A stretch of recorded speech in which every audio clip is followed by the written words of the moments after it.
Ako nga pala si Jericho Grayson. Bunso sa tatlong magkakapatid na lalaki. Lumaki kaming tatlong magkakapatid nang walang tatay. So single parent for my mom. So nakita ko yung struggle niya nung magsisimula kami. So nung habang lumalaki kami, tatlo, okay, na sabay-sabay kasi 1 year old lang yung pagitan ng age naming tatlo. So single parent, siya lang yung nagtatrabaho, and then pag uwi ng bahay, siya yung mag-aasikaso rin. So kailangan naming matuto, kailangan naming maging independent. So at an early age, so natuto kaming magtrabaho, natuto kaming magputi, natuto kaming magbenta ng dyaryo, kahit ano, basta kumita. So pumasok sa mga lahat ng pwedeng pagkakitaan at an early age. Okay? So pag-graduate ko sa electronics na course ko, wala pa rin akong mahanap na trabaho.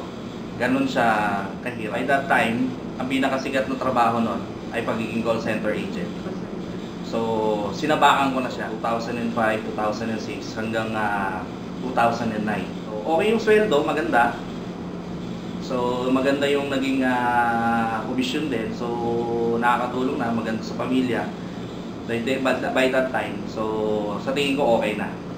And then dumating din yung time, pagdating nun, nakakuha ko ng home base. Sabi ko, at least hawak ko yung oras ko, nasa bahay lang ako. So, meron ako sariling office. So, home-based call center yung pinakahuli kong pinasok na trabaho. So, doon talaga ako sumweldo ng malaki. As in talagang malaki. Pero dumating din yung time na inalaw ng Lord na talagang bumagsak by that time, 2010, yung call center business. Dumating yung time na nakilala namin si Win-Win Zone. Kaya lang, very negative ako that time, 2010, nung inintroduce sa amin yung Win-Win Zone. Kasi, sabi ko, kaprasong papel lang siya.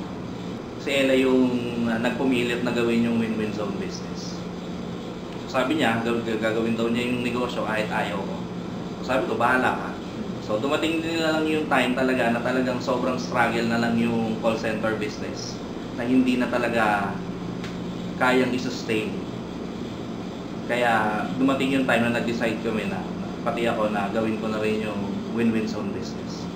By that time, na ginawa namin, start namin yung Win-Win Zone business wholeheartedly by 2011.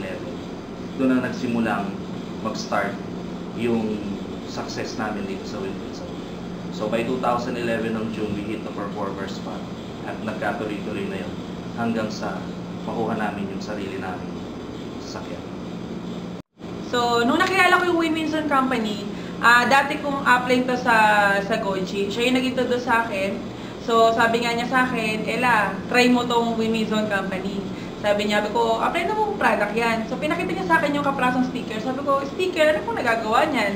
So, anti-radiation daw. So, that time noon, hindi pa aware yung mga tao sa radiation eh.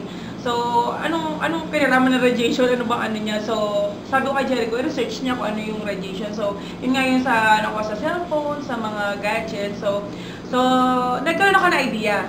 Although nagduda ako talaga. Duda talaga ako na, paano ba yaman dito sa kaprasong speaker na to, diba? Pero nagka-idea din ako kasi, nung that time na yun, nagbebenta ako ng mga cellphone. China cellphones, mga, yung iPad. Mga iPad, yung mga gano'ng computer, nagbebenta kami direct selling. So, nagka-idea ako na, di ba, pag nagbenta ako nun, with anti-radiation na, dun ako nasimula na And then nung naka-attend ako, yung umatay pa kami sa Jollibee pa kami nun nagsimula kami dun sa Jollibee Shangri-La pa. Nandun yung excitement. Pero, hindi ako pa rin, kumbaga, kumbinsido. Kasi nga, sticker lang. So, nung nag-start na yun, nakita ko yung ganda ng produkto, hindi lang pala anti-radiation siya kasi siya, kumbaga, nakakawala ng pain kasi ako may migraine ako noong that time na yun, so nawala yung pain sa ulo ko. So yun nga, nakita ko na yung market niya.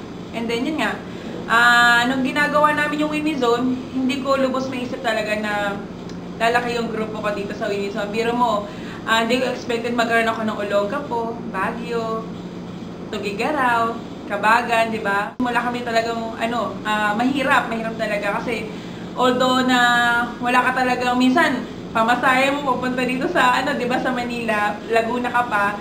So, ang hirap, wala kang pagkukuha kasi hindi ka pa kumikita. So, hindi ko tiningnan yun, yung mga ganong, ang tiningnan ko, yung pangarap ko na matupad. Kumbaga, yung mga struggle ko sa buhay, nilagay ko sa harapan ko para gawin ko yung pangarap ko.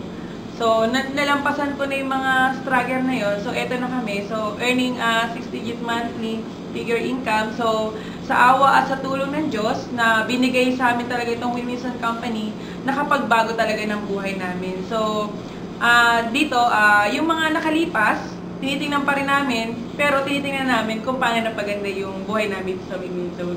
At yun nga, hangad ko nga na yung mga mag-join dito sa Wilminson, talaga na maging matatag lang. Kasi kung hindi kami naging matatag dito sa Wilminson, walang resulta. So, lagi ko nga sinasabi sa end ng presentation namin minsan na, sabi ko nga, hindi naman dito binibilang kung ilang beses kang nadapa. Ang binibilang dito kung ilang beses kang bumangat, ginagawa mo yung business mo na Wilminson. So, yun nga, maraming salamat dahil sa tulong ni Sir James, talagang nabago yung buhay namin. Ang mga downlines ko na talagang, kumbaga, sumuporta at naniwala sa akin, sa kumpanya, sa produkto.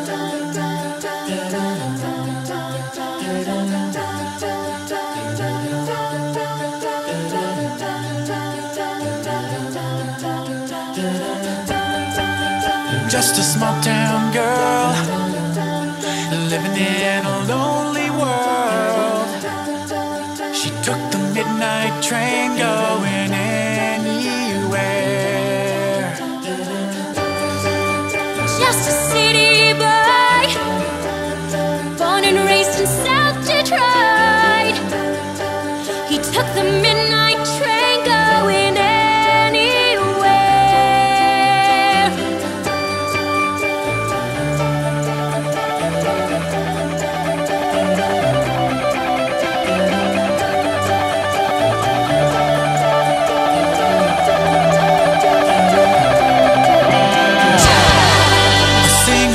Smoky room, A smell of wine and cheap perfume.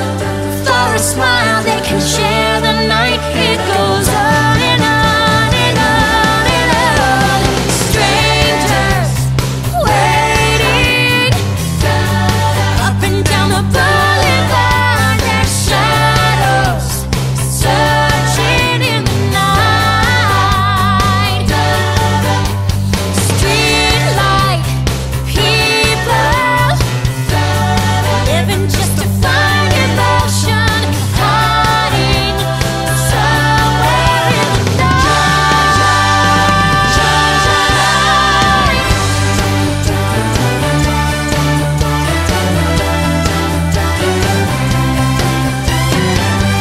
Working hard to get my fill. Everybody wants a thrill. Paying anything to roll the dice just one more time. Some will win, some will lose. Some are born to sing the blues. And the movie never ends. It goes on and on and on and on. Strangers waiting up and down the boulevard. Their shadows searching in the night. Produkto na nagsasalita sa mga tao na gawin niyan deals kasi napakaganda talaga. Maraming matutulungan ng mga may sakit. So, yun po, and God bless you. Power.